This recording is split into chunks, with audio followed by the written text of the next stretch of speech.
John Welch, 1570 to 1622. John was born in 1570 into wealth. Though sent to a top grammar school, he rejected its rigidity and embraced truancy. Eventually, he abandoned his privileged life to join a gang of highway robbers, preying on travelers near the Scottish border. But the thrill faded, and John ended up poor and in rags. Returning home in regret, he found comfort with his wise aunt, who helped mend ties with his estranged father. Deeply remorseful, John pursued his studies, finished college, and entered the ministry. Praying 8 hours daily, he endured harsh persecution, but his steadfast faith led to a fruitful 16-year ministry in Ayr. On many nights, he could be found kneeling at midnight in the garden or in the church, weeping and wrestling for the souls of his parishioners. He preached once or twice a day, apart from leading meetings, visiting the sick, resolving community issues, guarding the Sabbath, resulting in a community of peace. He preached the truth with simplicity and earnestness, often with many tears. Scarcely could anyone hear him and keep from weeping. He found Ayr to be so full of division and conflict that it was not safe to walk about.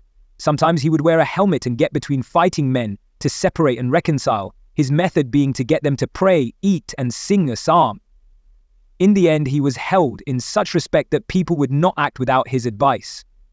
Sometimes before preaching, he confided in his elders that he felt afraid to preach, as he was helpless and felt deserted by God, and would only preach after they prayed. However, this humble approach was usually followed by extraordinary help from God, proving that human helplessness lives right next to God's power. In the night, he would often retire to the church where he could be heard praying with a loud voice. John Welch used to wonder how a Christian could lie in bed all night and not rise to pray. One night he prayed so long that his wife feared he would catch cold, so went to see him.